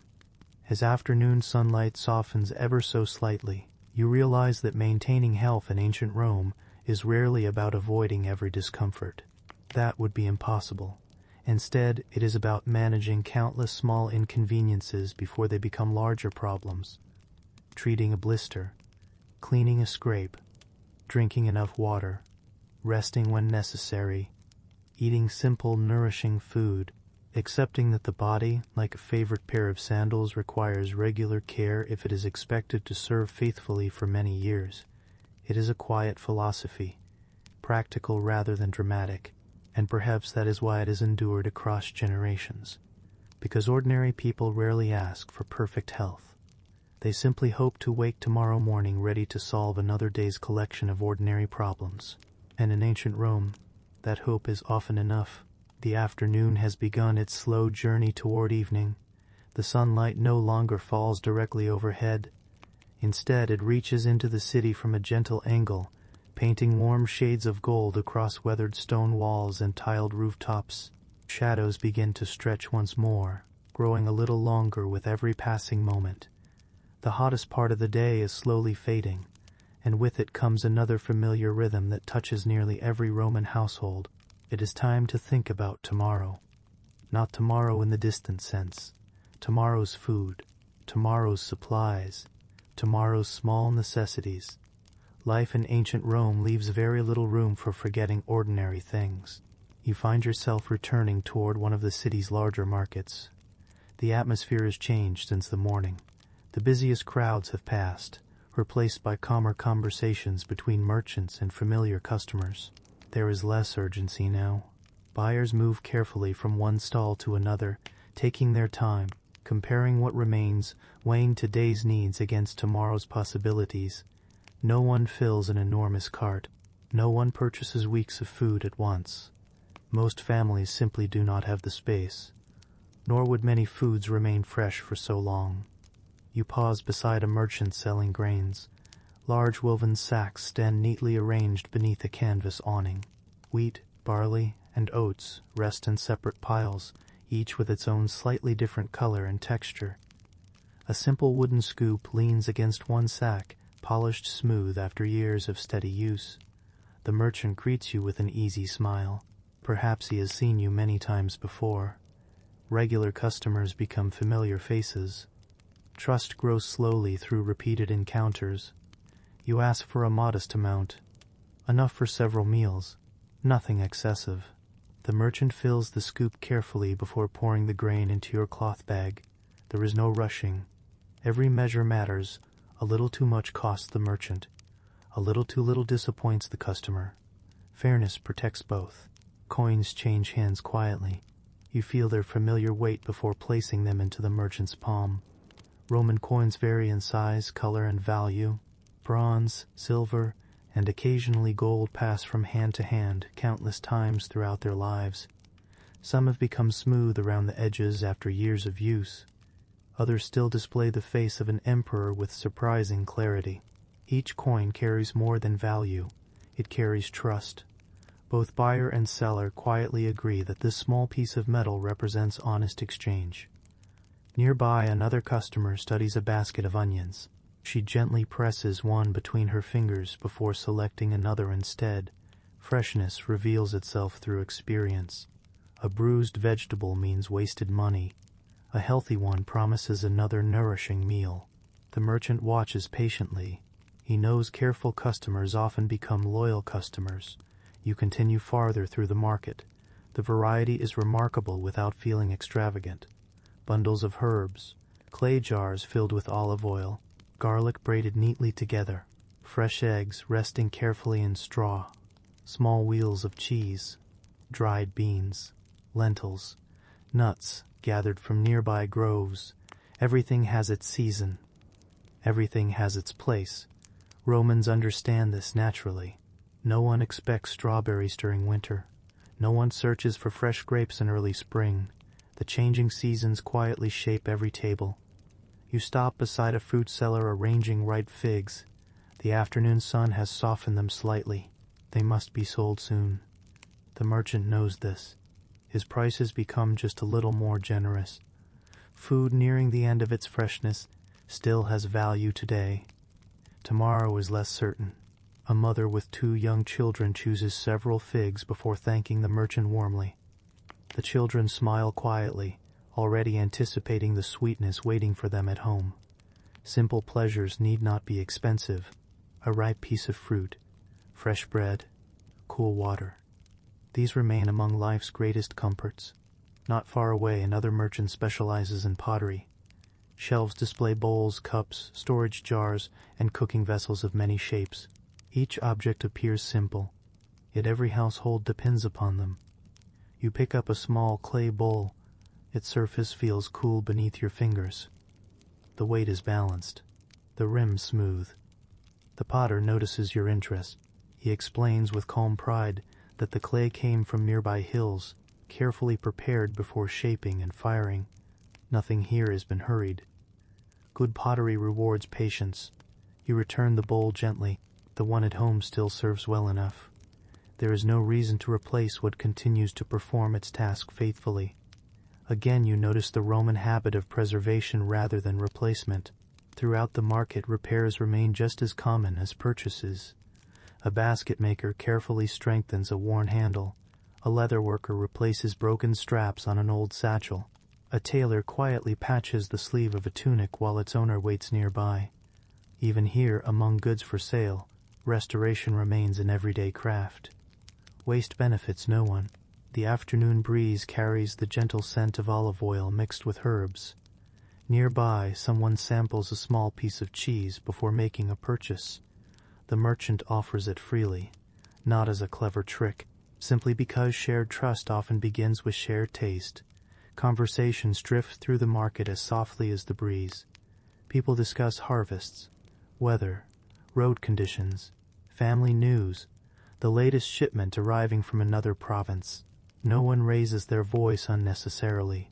The market serves not only as a place of commerce, but also as one of conversation. News spreads naturally. One greeting becomes another. One story reaches several listeners before continuing farther into the city. Information travels upon familiar faces. You notice a young apprentice carefully recording purchases for his master. His handwriting remains cautious. Each number receives careful attention. Mistakes with accounts create confusion later. Accuracy today saves trouble tomorrow. The lesson reaches beyond bookkeeping. Nearly every Roman task follows the same principle. Do small things carefully now. Avoid larger problems later. You leave the busiest part of the market carrying a modest basket. Inside rests only what your household truly needs. Nothing more, nothing less. The weight feels comfortable against your arm. Enough food for the coming day. Enough supplies to continue ordinary routines. Around you, countless others make the same journey home. Some carry bread wrapped in cloth. Others balance vegetables inside woven baskets. Several children proudly carry small purchases of their own beneath the watchful eyes of parents. The streets feel calmer now, not empty, simply settled. The busiest hours have passed. Workshops continue their labor. Merchants begin quietly organizing what remains unsold. The city itself seems to breathe more slowly. As you walk, you realize something surprisingly comforting. Ancient Roman markets are not driven by endless desire. They are shaped by enough bread, enough grain, enough oil, enough cloth, enough fuel, enough tools, enough to continue another ordinary day. Perhaps that quiet understanding explains why the marketplace feels less frantic than one might expect. People do not come searching for luxury every afternoon. They come searching for stability, for routine, for the reassuring knowledge that tomorrow's breakfast, tomorrow's work, and tomorrow's family life can continue much as today's has. It is a humble goal, yet humble goals patiently pursued by millions of ordinary people quietly sustain even the greatest of civilizations. And so, with your basket resting comfortably in your hands, and the afternoon light slowly softening around the ancient streets, you begin the peaceful walk home once more, carrying not merely food, but another small piece of the quiet rhythm that keeps Rome alive, one ordinary day after another. The closer evening draws, the more the city begins to turn inward. The busiest trading has mostly ended. Many merchants are no longer calling to passing customers. Instead, they quietly count the day's coins, cover baskets with cloth, stack empty crates, and sweep away the dust that has settled around their stalls since sunrise. Nothing happens suddenly. Rome does not rush from day into night. It slows gradually, almost thoughtfully. You make your way through a neighborhood where the streets are narrower than those surrounding the great public buildings. Here life feels more personal. The faces you pass are increasingly familiar. Many of these people have greeted one another for years, perhaps even decades. They know which family occupies the third floor of the apartment across the lane. They know whose child recently learned to walk. They know which elderly neighbor needs help carrying water on colder mornings. The empire is enormous. The neighborhood is small. For most Romans, this neighborhood is the world that matters most. You arrive beside a shared courtyard, tucked quietly between several apartment buildings. It is not grand. There are no marble statues or impressive fountains here. The paving stones are worn smooth, and a few clay pots filled with herbs rest against one wall where they catch the last gentle sunlight of the afternoon. Several children are playing together. Their games require almost nothing. A smooth stone becomes a toy. A length of rope becomes a challenge. A stick becomes whatever imagination asks it to be. Their laughter rises briefly before settling again into ordinary conversation. Nearby, an older woman watches from a simple wooden stool while continuing to mend a tunic resting across her lap. Her needle moves with remarkable confidence. She scarcely needs to look down. Years of practice have taught her hands exactly what to do. The fabric itself tells a familiar story. The elbows have worn thin. One shoulder carries an older patch. A loose thread near the collar has been carefully secured before it could unravel farther. Every repair adds another chapter to the garment's life. Nothing here is discarded simply because it looks old. Usefulness matters far more than appearance.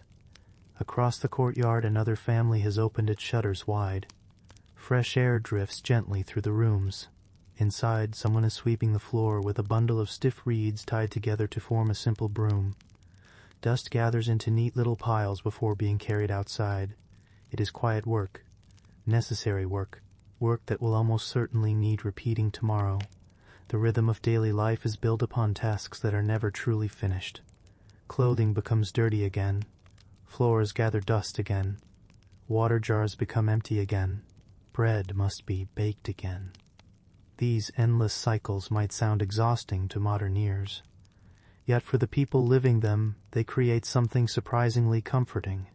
Routine, knowing what tomorrow will probably require, allows the mind to settle.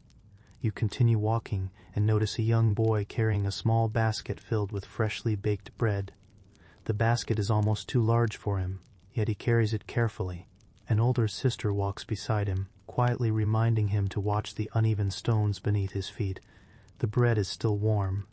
Its comforting aroma drifts through the cooling air. By the time they reach home, the entire family will gather around the evening meal. Perhaps it will be simple, perhaps only bread, olives, vegetables, and a little cheese. But it will be shared. That matters more than abundance. Nearby, a man sits outside his doorway repairing a fishing net. The strands stretch between his hands like a delicate web. Every knot receives careful attention. One broken section left unattended today could mean a poor catch tomorrow. He works patiently. There is no sign of frustration. Only concentration. Repair now. Avoid trouble later. It is a lesson repeated throughout the city. Across the lane, two neighbors pause to exchange news. One has recently welcomed a new grandchild. The other mentions that grain prices remain steady in the market. Their conversation is gentle. There is no hurry to finish speaking.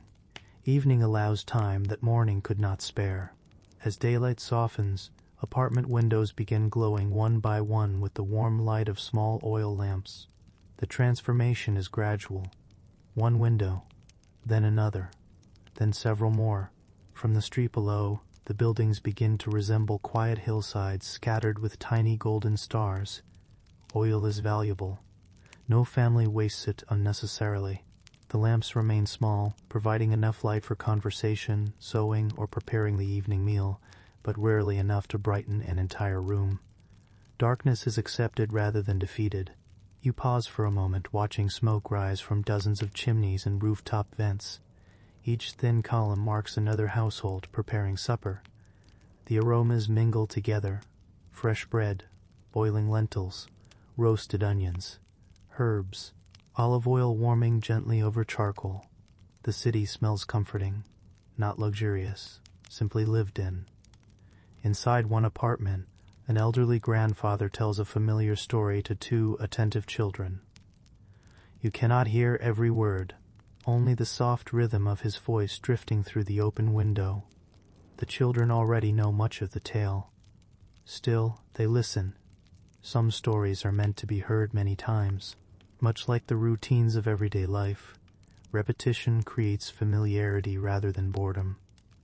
Elsewhere, a young mother carefully folds freshly dried clothing. Each garment is placed neatly into a wooden chest. Space inside the apartment remains limited. Order makes life easier. Even the smallest room feels more comfortable when every object has its proper place. You notice another neighbor returning home with a bundle of firewood balanced across one shoulder. He smiles briefly at a passing friend before disappearing through the doorway. Tomorrow morning, those pieces of wood will become warm for cooking. Tonight, they simply wait. Every household seems to exist in quiet conversation with tomorrow. Preparing, repairing, saving, planning. Not because disaster is expected, because ordinary life asks for constant readiness. The closer you look, the more remarkable these simple neighborhoods become. Historians often celebrate Rome's senators, generals, and engineers, yet cities are held together by something far less visible. The woman mending clothing before it tears completely, the child learning how to carry bread carefully, the neighbor who notices when an elderly resident needs help climbing the stairs, the father repairing a broken stool instead of buying another, the grandmother teaching herbs to the next generation. These small acts rarely receive praise. They simply continue, generation after generation. Without them, the larger achievements of the empire would quietly begin to unravel.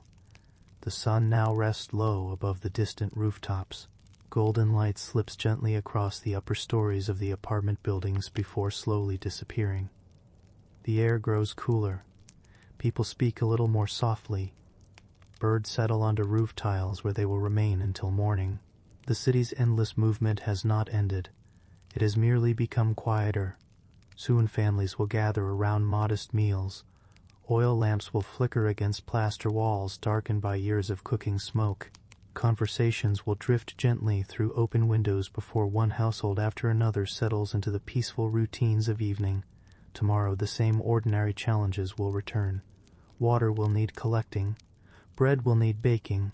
Workshops will reopen. Markets will fill once more. Children will play in the courtyards. Neighbors will greet one another in passing. Life will continue almost exactly as it has today, and perhaps that quiet constancy is the greatest strength of all. Not extraordinary moments, but ordinary people, faithfully repeating ordinary acts of care until those simple routines become the unseen foundation upon which an entire civilization quietly rests. Night settles over Rome with remarkable patience. The city does not fall silent. It simply grows softer. The bright warmth of the afternoon has disappeared from the stone walls. The heat stored throughout the day slowly escapes into the evening air, leaving the narrow streets pleasantly cool once again. Somewhere in the distance, footsteps echo gently across worn paving stones before fading into quiet conversation. You notice that people no longer hurry. There is little reason to. Most workshops have closed their doors. Market stalls stand covered for the night. The great movement of goods and labor has given way to something smaller and more personal. Families returning home, neighbors sharing the last few words of the day, children becoming noticeably quieter as sleep approaches. You climb the familiar staircase leading back to your apartment. It feels different now. During the morning it carried you toward another day of work. Now it carries you toward rest. The worn wooden handrail feels smooth beneath your fingers after countless years of use. Each step creaks with a sound so familiar that no one inside the building pays it much attention. Every apartment has its own evening rhythm. Some doors remain open for a little while longer as cooler air drifts through the rooms. Others have already been closed, keeping the warmth of cooking fires inside. Soft golden light spills beneath a few doorways where small oil lamps have already been lit. You enter your own room. It is modest. Nothing has changed dramatically since morning. The clay jars still stand where you carefully placed them after fetching water. The wooden chest remains beneath the window. Cooking bowls rest neatly together after being washed. The room appears almost exactly as you left it, yet somehow it feels entirely different. Work has ended. The space belongs once again to quiet living rather than preparation. You begin the evening meal. There is no elaborate ceremony. A loaf of bread rests upon the table. The vegetables purchased earlier have been cooked gently with herbs and olive oil. Perhaps there is a small portion of beans simmered until soft. A few olives remain. Some cheese. A cup of watered wine. Simple food. Honest food. Food that asks only to satisfy hunger. You eat slowly. There is no reason to rush. Outside, voices drift upward through the open window. Someone laughs softly before wishing a neighbor good evening. A baby cries briefly before settling again. A dog barks once somewhere beyond the next street. These ordinary sounds reassure more than they disturb. They remind you that thousands of other households are ending their day in much the same way. One meal, one family, one lamp, one quiet evening. The empire itself may stretch across continents. Yet tonight, each household lives within its own small circle of light. After the meal, attention turns naturally toward cleaning. Bowls are rinsed with careful use of water. Crumbs are gathered rather than ignored. The table is wiped. Ashes inside the small hearth are arranged so tomorrow's fire may be started more easily. None of these tasks require much effort. Together they prepare tomorrow before today has completely ended. That habit appears everywhere in Roman life. A broom leaned neatly beside the doorway. Fresh water already stored for morning. Clothing folded before sleep. Tools returned to their proper place. Order saves time. Time saves effort. Effort saved today becomes strength available tomorrow. You step briefly toward the open window. The evening air feels wonderfully cool after the warmth of the afternoon. Above the rooftops, the first stars begin appearing one by one. Without bright electric lights, the sky reveals itself with astonishing clarity. Familiar constellations slowly emerge as darkness deepens. Sailors, travelers, and farmers all recognize many of these same stars, each reading quiet guidance from patterns that have remained unchanged for generations. You pause for several moments. There is no urgency anywhere, only the steady passage of time. Nearby, another family lights an additional oil lamp. Its gentle flame flickers against the plaster wall before settling into a calm, steady glow. Oil must always be used carefully. Every drop has value. Lamps remain small. Their light reaches only a short distance. Corners of the room remain comfortably shadowed. Darkness is accepted as part of evening life. People adapt naturally. Tasks requiring careful vision are completed before night whenever possible. Conversations become more important after sunset. Hands no longer dominate the evening. Voices do. Perhaps someone nearby begins quietly singing a familiar tune learned during childhood, not loudly, simply enough to accompany ordinary work. The melody drifts softly through the open air before disappearing among neighboring buildings. Music exists here not as performance, but as companionship. You notice your clothing resting nearby. Tomorrow it will be worn once again. Before setting it aside completely, you inspect it carefully. A loose thread near the hem catches your attention. You sit beside the lamp with a needle and a small length of thread. The repair takes only a few minutes. Tiny stitches, patient hands. Another small problem solved before it grows larger. The habit feels almost automatic. Throughout the city, countless others perform similar tasks at this very moment. Sharpening a knife, replacing a sandal strap, patching a basket, mending a sleeve. Repair before failure, preparation before necessity. These simple principles quietly sustain ordinary life. Outside, footsteps become less frequent. The streets are not empty. Night watchmen continue their rounds. Travelers arriving late search for lodging. Bakers preparing tomorrow's bread begin working while most others prepare for sleep. Rome never completely stops. Its rhythm merely changes. The city breathes more slowly beneath the stars. You think briefly about the remarkable number of ordinary problems solved today. Water carried safely home. Food prepared. Supplies purchased. Tools repaired. Rooms cleaned. Clothing mended. Neighbors greeted. None of these achievements would ever be carved into marble. No poet will compose verses celebrating a carefully swept floor. No emperor will reward someone for remembering to refill a water jar before bedtime. Yet tomorrow depends upon every one of these quiet successes. History often remembers extraordinary moments. Real life depends upon ordinary ones. You lower the lamp slightly.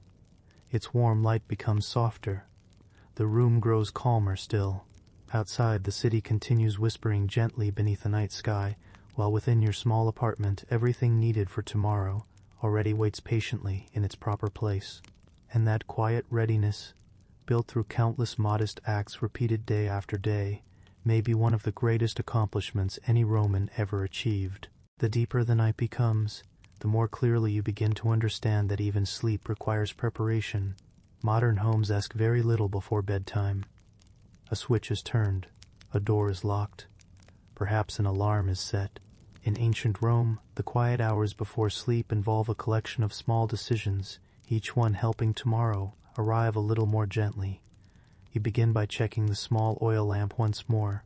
Its flame has burned steadily throughout the evening, but the remaining oil is carefully judged. Too much left exposed is wasteful. Too little means unnecessary darkness if someone wakes during the night. You trim the wick slightly. The flame settles into a softer glow. Experience has taught you exactly how bright it needs to be. No brighter.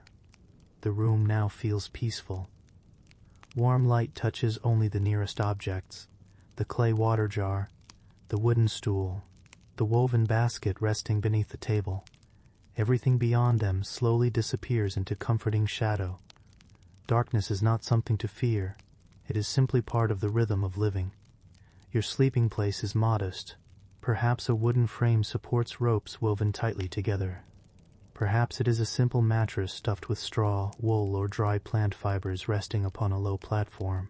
Whatever form it takes, comfort depends less upon softness than familiarity. You know exactly where the blanket should be folded, exactly where your sandals belong, exactly where tomorrow's clothing has been placed. Order allows the morning to begin without confusion. Before lying down, you listen. The apartment building itself has its own voice.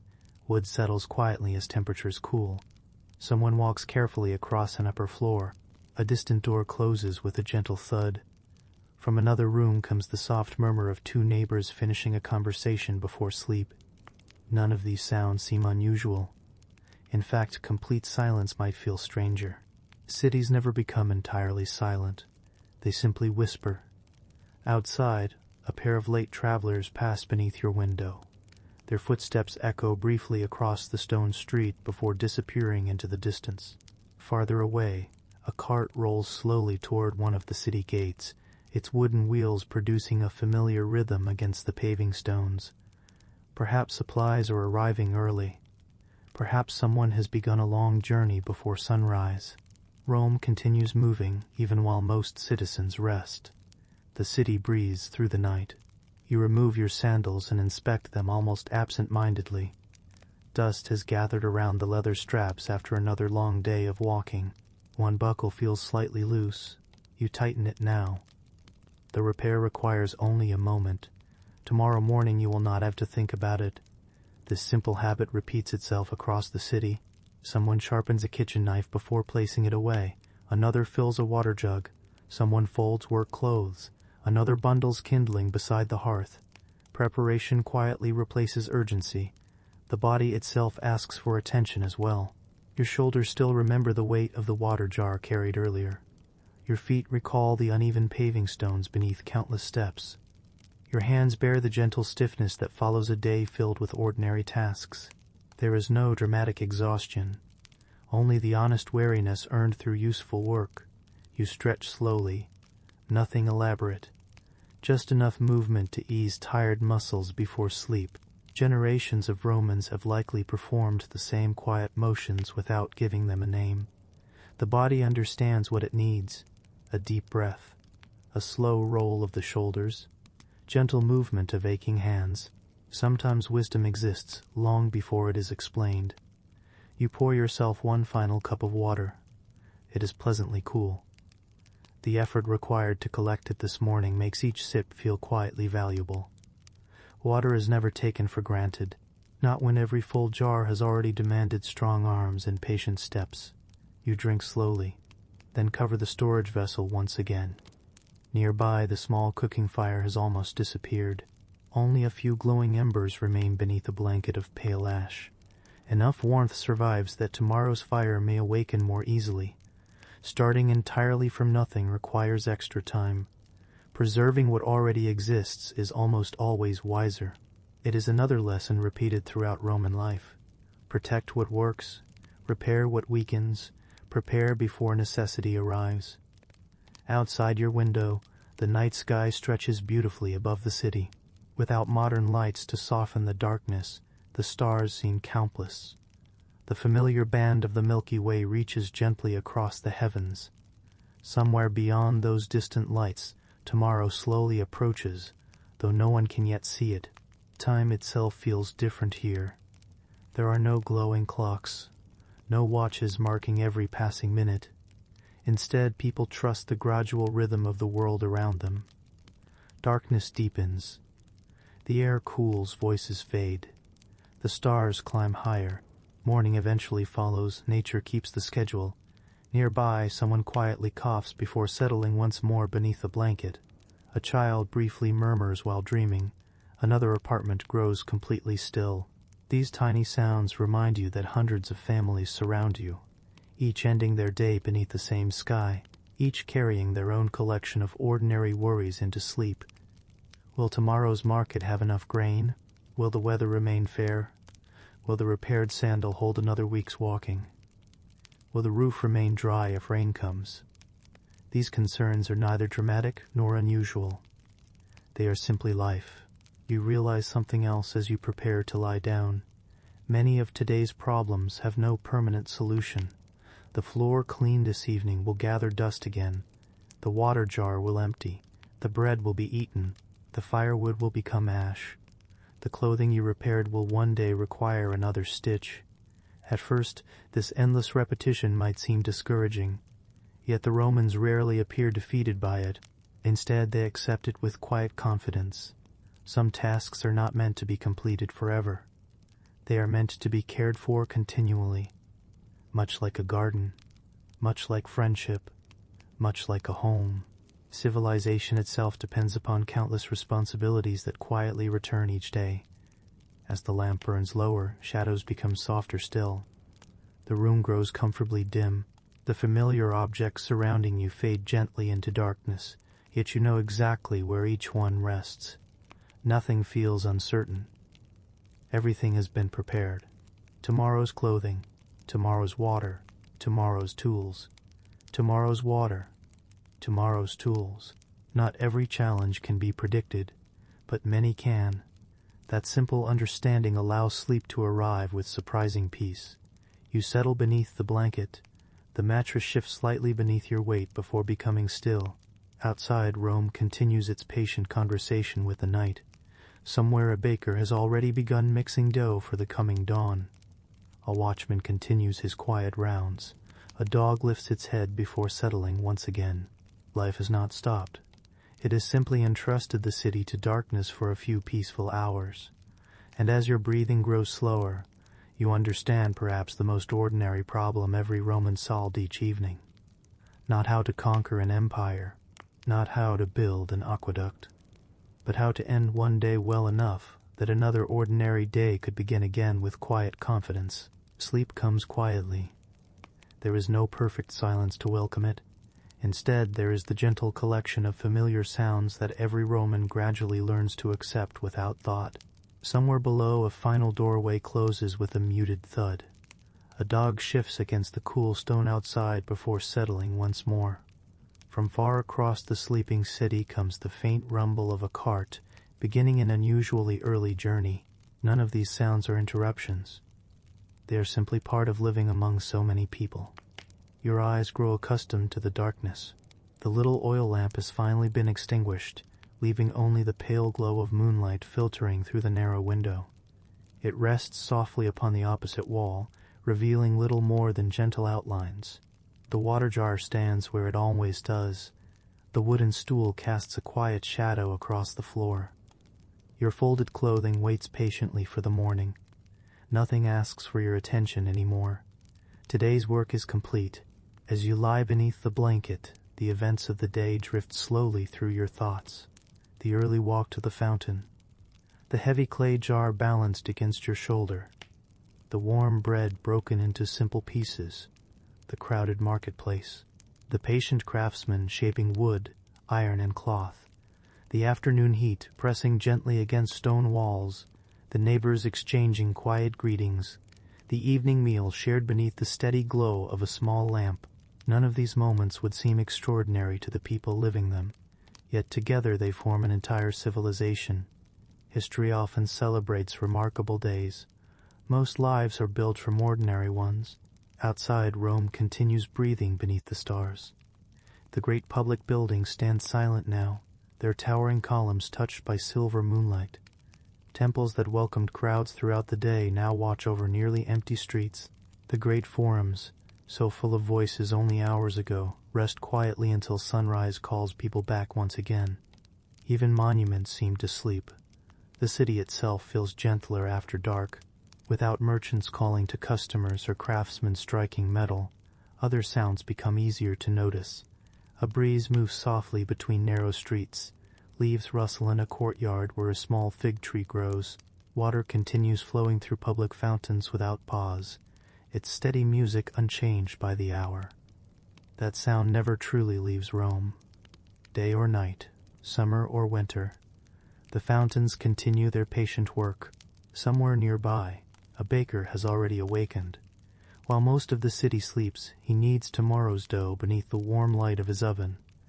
Flour settles across his workbench like pale dust.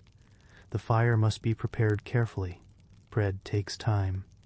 If the city wishes to eat at sunrise, someone must begin long before dawn. The rhythm never truly stops. It simply passes from one set of hands to another. Elsewhere, a watchman walks slowly along a quiet street carrying a small lantern. His footsteps echo gently against worn stone before fading once again into stillness. His task is not dramatic. He observes. He notices. He reassures. The safest cities often depend upon people whose work attracts little attention. As your breathing becomes slower, another realization settles quietly into your thoughts. Throughout this single ordinary day you have solved dozens of small problems without counting them. You carried water before thirst became urgent. You repaired clothing before it tore completely. You bought food before the cupboard became empty. You cleaned bowls before old scraps attracted insects. You checked your sandals before the strap could break. You rested before exhaustion became overwhelming. None of these decisions felt remarkable at the time, yet together they created comfort. Perhaps that is one of the oldest forms of wisdom. Life becomes gentler when small problems are met early. Ancient Romans understood this instinctively. Their cities, homes, workshops, and neighborhoods all reflected the same quiet philosophy. Care for what you already have. Prepare before tomorrow arrives. Accept that many tasks will return again. Meet them calmly. The moon climbs a little higher. Its pale light shifts slowly across the room. Time continues moving even while you rest. Tomorrow has already begun somewhere beyond the eastern horizon, though Rome still sleeps beneath darkness. You think briefly about the people surrounding you. The cobbler whose careful repairs will help another customer walk comfortably. The herbalist who listens patiently to worried neighbors. The carpenter smoothing rough timber one patient stroke at a time. The elderly woman mending worn clothing in the shared courtyard. The grain merchant measuring every purchase with quiet honesty. The child proudly carrying warm bread home before sunset. None of these people will command armies. Few will leave their names to history. Yet without them, the empire would quietly lose the foundation beneath its feet. Great cities are rarely sustained by greatness alone. They endure because ordinary people continue solving ordinary problems with patience, skill, and remarkable consistency. Perhaps that is the greatest surprise of all. When many people imagine ancient Rome, they picture triumphal processions, marble temples, gladiators, senators, and emperors issuing powerful commands. Those things certainly existed, but they occupied only brief moments. Most Romans spent most of their lives wondering whether the bread would last until morning, whether the roof would keep out the next rain, whether enough water had been collected, whether a pair of sandals might survive another season, whether tomorrow's market would offer fair prices, or whether an elderly parent needed another arm while climbing the familiar stairs home. History often shines its brightest light upon the extraordinary. Real life quietly unfolds somewhere beside it. The city grows quieter still. One by one, the remaining lamps disappear behind shuttered windows. Even the baker's oven settles into its steady rhythm. The breeze cools the rooftops. The fountains continue singing softly in the darkness. Above them all, countless stars remain exactly where generations before you once found them. Tomorrow those same stars will fade before dawn. The fountains will still flow. The markets will open. The workshops will fill with familiar sounds. Water jars will once again become heavy. Bread will once again become precious. Neighbors will greet one another. Children will laugh in shaded courtyards. The same ordinary problems will quietly return. And once again, ordinary Romans will solve them with patient hands. Long before the first emperor, long after the last, the greatness of Rome was never built only by monuments. It was built every morning by people who swept dusty floors, carried water upstairs, repaired worn tools, shared simple meals, greeted familiar neighbors, and prepared carefully for another ordinary day. As the night gently wraps itself around the ancient city, you allow those quiet rhythms to settle into your thoughts. The fountains continue flowing, the stars continue shining, the city continues breathing, and with that steady, comforting rhythm surrounding you, sleep arrives as naturally as it has for countless Romans before, carrying another peaceful day into history. The night has become wonderfully still, not perfectly silent, because no living city ever truly is, but quiet enough that every small sound seems to belong exactly where it should. Somewhere in the distance, water continues its endless journey through stone channels before spilling gently into a public fountain. A breeze moves softly across tiled rooftops, carrying away the warmth that the buildings gathered throughout the day. Above everything else, the stars remain patient, watching over a city that has finally surrendered itself to rest. You have now spent an ordinary day in ancient Rome, not alongside emperors, not within the halls of the Senate, not standing beneath triumphal arches while victorious armies marched past. Instead, you walked beside the people who quietly carried the empire upon their shoulders every single day. The neighbor who climbed 4 flights of stairs with a heavy water jar. The baker who rose before sunrise so that strangers could begin their mornings with warm bread. The carpenter who removed one thin shaving of wood after another until rough timber became a useful table. The herbalist who listened more carefully than she spoke. The child who carried bread home with both hands, trying very hard not to stumble upon the uneven stones. The elderly woman who repaired another tear in a familiar tunic because replacing it would serve no purpose while careful stitches could give it several more years of life. None of them expected to become famous. Most never imagined that people living 2,000 years later would wonder what their lives had been like. Yet perhaps they would smile gently if they knew. Not because they believed their routines were remarkable, but because they understood something that history often forgets. Civilizations are not built only by extraordinary achievements. They are quietly sustained by ordinary habits. As you think back across the day, the pattern becomes wonderfully clear. Every challenge seems small when viewed alone. Carrying water, preparing breakfast, walking through crowded streets, repairing worn clothing, shopping for grain, sweeping dust from the floor, checking a sandal strap, lighting a lamp, preparing tomorrow before today had completely ended. No single task changed the world. Together they made the world possible. That may be one of the most comforting lessons hidden inside the ancient city. The Romans certainly admired great victories. They respected skilled generals, brilliant engineers, gifted speakers, and determined leaders. Yet long before those famous people could accomplish anything memorable, someone else had already baked the bread, woven the cloth, repaired the tools, raised the children, carried the water, and quietly solved 1,000 ordinary problems without asking for recognition. Perhaps greatness has always depended upon unnoticed kindness, upon careful preparation, upon patient repetition. The city itself seems to understand this. Even now, while most people sleep, the fountains continue flowing exactly as they did this morning. The stars remain steady above the rooftops. Tomorrow's bread slowly rises inside quiet bakeries. Night watchmen continue their gentle rounds through peaceful streets. Life does not pause.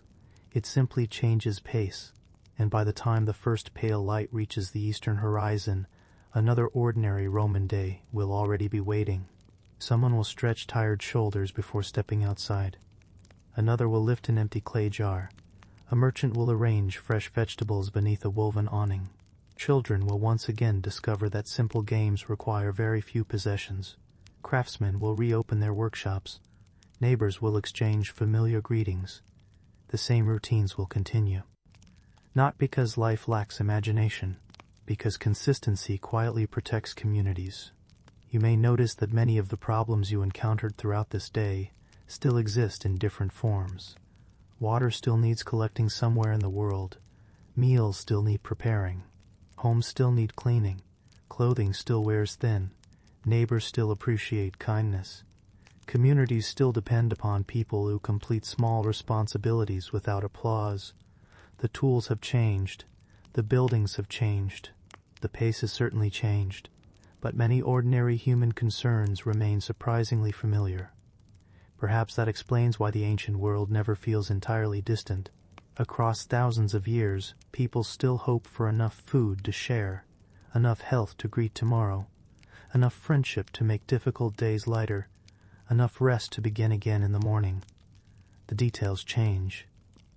The hopes rarely do. As you rest here now, comfortably removed from the noise and dust of ancient Rome, it becomes easier to appreciate the countless conveniences surrounding modern life. Clean water arrives with little thought.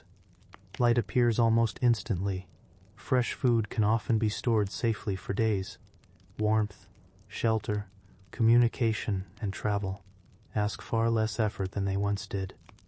These comforts have become so familiar that they often disappear into the background of everyday experience. The Romans might have looked upon such conveniences with quiet amazement, yet they would almost certainly recognize something more important than the technology itself. They would recognize routine. They would recognize families preparing meals together, neighbors greeting one another, parents teaching children, workers taking pride in careful craftsmanship, people ending one day by quietly preparing for the next. Those rhythms belong not to one civilization, but to humanity itself. And perhaps that is why spending an ordinary day in ancient Rome feels strangely peaceful. It reminds you that history is not only a story of wars, emperors, and monuments.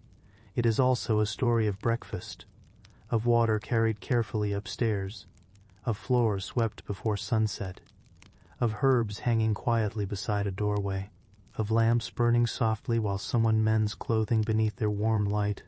Those moments rarely appear inside grand history books, yet without them there would be very little history left to remember. Now the city grows quieter still. The final voices fade into gentle silence. Moonlight rests peacefully upon ancient stone. The fountains continue their endless song. Somewhere, a baker smiles quietly as another loaf begins to rise. Somewhere else, a family sleeps peacefully knowing tomorrow's bread, water, and clothing have already been prepared. The stars continue their slow journey overhead, exactly as they did for countless generations before. And as you leave this ordinary Roman day behind, perhaps you carry with you one final quiet thought. History is rarely made only by extraordinary people.